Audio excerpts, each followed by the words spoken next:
ಶಿವಾಯ್ ಮಗನೇ, ಒಳ್ಳೇದಾಯ್ತು ನೀನು ಇವತ್ತು ಬಂದೆ. ಯೋಚನೆ ಯಾಕೆ ಮಾಡ್ತೀರಾ ಅಮ್ಮ? ಮಹಾದೇವ ಇದ್ದಾನೆ ಅಲ್ವಾ ನಮ್ಮನ್ ಕಾಯೋಕೆ. ಅಮ್ಮ, ಈ ರೆಡ್ ರೋಸಸ್ ಇಂದ ಒಂದು ಬೊಕ್ಕೆ ಮಾಡಿ ಕೊಡಿ ನನಗೆ. ಇವತ್ತೇನಾದ್ರೂ ವಿಶೇಷನಾ? ಅಮ್ಮ, ಇವತ್ತು ನನ್ನ ಮತ್ತು ನಂದಿನಿಯ 3ನೇ ವೆಡ್ಡಿಂಗ್ ಆನಿವರ್ಸರಿ. ಆದ್ರೆ ನಂದಿನಿಗೆ ಇದ್ರ ಬಗ್ಗೆ ನೆನಪಿದ್ಯಾ? ನನಗ್ ಗೊತ್ತಿರ್ಲಿ ಅವಳಿಗೆ ಗೊತ್ತಿರ್ಲಿ, ಎರಡೂ ಒಂದೇ ಅಲ್ವಾ ಅಮ್ಮ? ಆನಿವರ್ಸರಿ ನಮ್ಮಿಬ್ರದು ಅಲ್ವಾ? ಪ್ರೀತಿ ಒಂದೇ ದಿಕ್ಕಿನಿಂದ ಬಂದ್ರೆ ಜಾಸ್ತಿ ಸಮಯ ನಡೆಯಲ್ಲ ಅಲ್ವಾ? ಅಮ್ಮ, ಈ ತರದ ಪ್ರೀತಿನೇ ಬೇರೆ. ಒನ್ ಸೈಡೆಡ್ ಪ್ರೀತಿಲಿ ಅವರ ಜೀವನದಲ್ಲಿ ನೀವು ಚಿಕ್ಕ ಪಾತ್ರ ವಹಿಸಿದ್ರು ಅವರು ಮಾತ್ರ ನಮ್ ಇಡೀ ಜಗತ್ತಾಗಿರ್ತಾರೆ.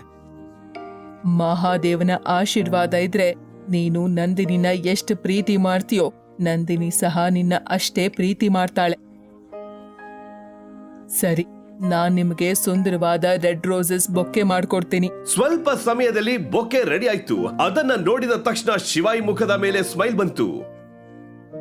ಅರೆ ವಾಹ್, ಇವಾಗ ಅವಳು ನನ್ನನ್ನು ಪ್ರೀತಿಸ್ಲೇಬೇಕು. ನಿಮ್ಮಿ ಸುಂದರ ಬೊಕ್ಕೆ ನೋಡಿ ಅವಳು ಫಿದಾಗೋಗ್ತಾಳೆ. ಇದನ್ ತಗೊಳ್ಳಿ ಅಮ್ಮ. ಬೇಡ ಬೇಡ ಮಗನೆ, ಇವತ್ತು ನೀನು ನನಗ್ ಮಾಡಿರೋ ಸಹಾಯ ನೋಡಿ ಸಹ. ಅಮ್ಮ, ಇವತ್ತು ನೀವು ನನ್ನ ಹತ್ರ ಹಣ ತಗೊಂಡಿಲ್ಲ ಅಂದ್ರೆ ನಾನು ನಿಮ್ಮ ಹತ್ರ ಇನ್ಯಾವತ್ತೂ ಹೂ ತಗೊಳ್ಳಲ್ಲ. ಶಿವನ ಪ್ರೀತಿಯ ಮಾತನ್ನ ಕೇಳಿ ಅಮ್ಮನ ಬಳಿ ಯಾವುದೇ ಪ್ರತಿ ಉತ್ತರ ಇರಲಿಲ್ಲ. ಅವರು ನಗು ನಗುತ್ತಾ ಹಣವನ್ನ ತೆಗೆದುಕೊಂಡರು. ಶಿವಾಯ್ ಬೊಕ್ಕೆಯನ್ನ ತೆಗೆದುಕೊಂಡು ಅವನ ಹೆಂಡತಿಗೆ ಅವಳಿಗೆ ಆನಿವರ್ಸರಿ ವಿಶ್ ಮಾಡಲು ಹೊರಟ. ಹಲೋ, ನನ್ ಲೋನ್ ಸ್ಯಾಂಕ್ಷನ್ ಆಯ್ತಾ? ಏನು, ಲೋನ್ ಸ್ಯಾಂಕ್ಷನ್ ಆಗಿಲ್ವಾ? ನಿಮಗ್ ಗೊತ್ತಾ ಮಾತಾಡ್ತಾ ಇರೋದು ಯಾರು ಅಂತ? ಮುಖೇಶ್ ಅವ್ರ ಮೊಮ್ಮಗಳು. ನನಗೆ ಅರ್ಜೆಂಟ್ ಆಗಿ ಫಂಡ್ಸ್ ಅವಶ್ಯಕತೆ ಇದೆ. ಮತ್ತೆ ನೀವು? ಹಲೋ, ನಂದಿನಿ ಕಂಪನಿ ಈಗ ತುಂಬಾ ಲಾಸ್ ನಲ್ಲಿತ್ತು. ತನ್ನ ಕಂಪನಿಯನ್ನ ಉಳಿಸಿಕೊಳ್ಳಲು ನಂದಿನಿ ರಿಯೂನಿಯನ್ ಪಾರ್ಟಿಯಲ್ಲಿ ತನ್ನ ಸ್ನೇಹಿತ ದೇವನನ್ನ ಹಣ ಕೇಳಲು ಯೋಚನೆ ಮಾಡಿದ್ದಳು. ನಂದಿನಿ ಡಾರ್ಲಿಂಗ್,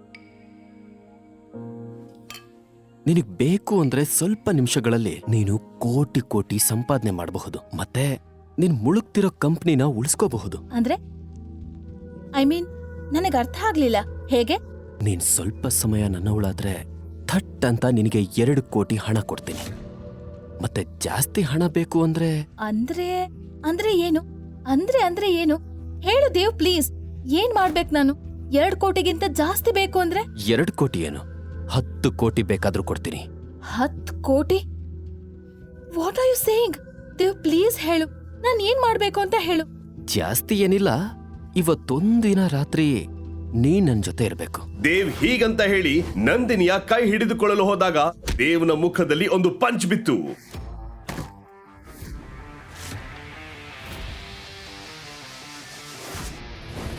ನಿನಗೆಷ್ಟು ಧೈರ್ಯ ಈ ರೀತಿ ಕೆಟ್ಟದಾಗ ಮಾತಾಡೋಕೆ?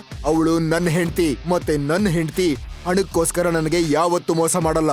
ಶಿವ ಯಾರ ಮೇಲೆ ಅಷ್ಟು ನಂಬಿಕೆ ಇಟ್ಟಿದನು, ಅವಳೇ ಪಾರ್ಟಿಯಲ್ಲಿ ಎಲ್ಲರ ಮುಂದೆ ಶಿವಾಯ್ ಕಪಾಳಕ್ಕೆ ಜೋರಾಗಿ ಹೊಡೆದಳು.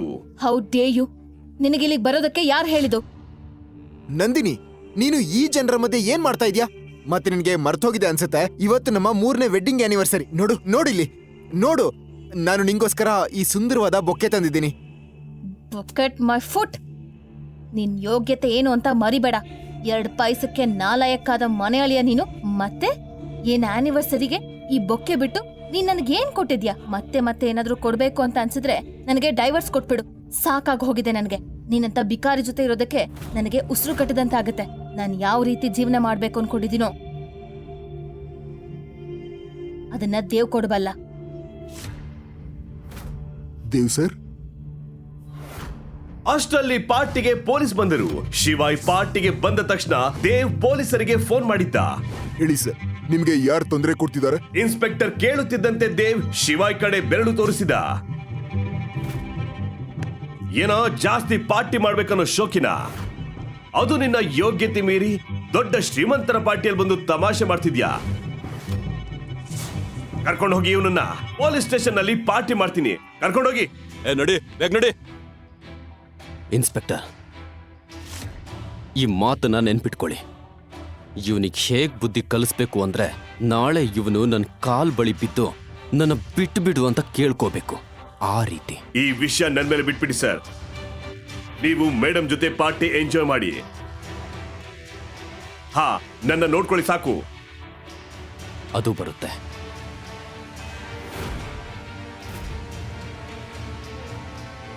ಶಿವಾಯ್ ನನ್ನ ಪೊಲೀಸ್ ಸ್ಟೇಷನ್ಗೆ ಕರ್ಕೊಂಡು ಹೋಗಿ ಒಂದು ಕುರ್ಚಿ ಮೇಲೆ ಕೂರಿಸಿದ್ರು. ಅಲ್ಲಿ ಕುಳಿತುಕೊಳ್ಳುತ್ತಿದ್ದಂತೆ ಶಿವಾಯ್ ತನ್ನ ಜೇಬ್ನಿಂದ ಸಿಗರೆಟ್ ಪ್ಯಾಕ್ ತೆಗೆದು ಸಿಗರೆಟ್ ಅನ್ನ ಲೈಟ್ ಮಾಡಲು ಹೋದಾಗ ಅದೇ ಸಮಯಕ್ಕೆ ಯಾರೋ ಆ ಲೈಟರ್ ನ ನೆಲದ ಮೇಲೆ ಬಿಸಾಕಿದ್ರು. ಇದು ಏನ್ ನಿನ್ನ ಅಪ್ಪನ್ ಮನೆನಾ? ಆರಾಮಾಗಿ ಕೂತ್ಕೊಂಡು ಸಿಗರೆಟ್ ಸೇದ್ಬೋದು ಅನ್ಕೊಂಡಿದ್ಯಾ? ಕಾನ್ಸ್ಟೇಬಲ್, ಇವನ ಬಟ್ಟೆ ಬಿಚ್ಚಾಕಿ ಉಲ್ಟಾ ನೇತಾಕಿ. ಇವನ ಕೊಬ್ಬು ಕರಗುತ್ತೆ ಅವಾಗ. ಇನ್ಸ್ಪೆಕ್ಟರ್ ಹಾಗೆ ಹೇಳುತ್ತಿದ್ದಂತೆ ಪೊಲೀಸ್ ಸ್ಟೇಷನ್ ಮೇಲೆ ಹೆಲಿಕಾಪ್ಟರ್ಗಳು ಓಡಾಡುವ ಸದ್ದು ಬಂತು ಮತ್ತು ಅದರಿಂದ ಬ್ಲಾಕ್ ಕ್ಯಾಟ್ ಕಮಾಂಡ್ಗಳು ಪೊಲೀಸ್ ಸ್ಟೇಷನ್ ಒಳಗೆ ಬಂದರು. ನೀವ್ ಯಾರು? ಮತ್ತೆ ಇಲ್ಲೇನ್ ಮಾಡ್ತಾ ಇದ್ದೀರಾ? ಇನ್ಸ್ಪೆಕ್ಟರ್, ನಿಮಗ್ ಗೊತ್ತಾ ನೀವು ಯಾರನ್ನ ಅರೆಸ್ಟ್ ಮಾಡಿದೀರಾ ಅಂತ? ಇಷ್ಟು ಹೇಳಿ ಕಮಾಂಡೋ ಶಿವನ ಬಳಿ ಹೋಗಿ ಕೆಳಗೆ ಬಿದ್ದಿದ್ದ ಲೈಟರ್ ನ ಎತ್ಕೊಂಡು ಅವನ ಸಿಗರೆಟ್ ಅನ್ನ ಲೈಟ್ ಮಾಡಿದ್ದ.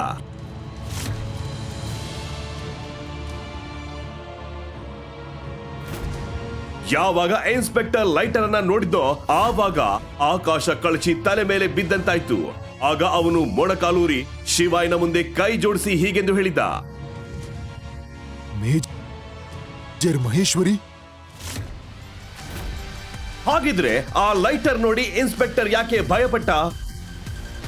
ಇನ್ಸ್ಪೆಕ್ಟರ್ ಯಾಕೆ ಶಿವಾಯ್ನನ್ನ ನೋಡಿ ಬೇಜಾರ್ ಮಹೇಶ್ವರಿ ಅಂತ ಅಂದ? ಶಿವಾಯ್ ಮತ್ತು ಅವನ ಲೈಟರ್ನ ಸೀಕ್ರೆಟ್ ಏನು? ಶಿವಾಯ್ನನ್ನ ಬಿಡಿಸಲು ಯಾಕೆ ಇಷ್ಟು ಜನ ಬಂದರು? ಶಿವಾಯ್ ಇಷ್ಟು ದೊಡ್ಡ ವ್ಯಕ್ತಿಯಾಗಿದ್ರು ಯಾಕೆ ಈ ರೀತಿ ಮನೆ ಅಳಿಯಂತೆ ಇದ್ದ? ಶಿವಾಯ್ ಹೆಂಡತಿ ನಂದಿನಿಗೆ ಈ ಸತ್ಯ ಗೊತ್ತಾಗುತ್ತಾ? ಮುಂದೆ ಏನಾಗುತ್ತದೆ ಅಂತ ನೋಡಲು ಈಗಲೇ ಪಾಕೆಟ್ FM ಅಪ್ಲಿಕೇಶನ್ ಅನ್ನ ಡೌನ್ಲೋಡ್ ಮಾಡಿ ಹಾಗೂ ಶಿವಾಯ್ನ ಕಥೆ ಕೇಳಿ. ಆಪ್ ಡೌನ್ಲೋಡ್ ಮಾಡಲು ಲಿಂಕ್ ಡಿಸ್ಕ್ರಿಪ್ಷನ್ ನಲ್ಲಿ ನೀಡಲಾಗಿದೆ.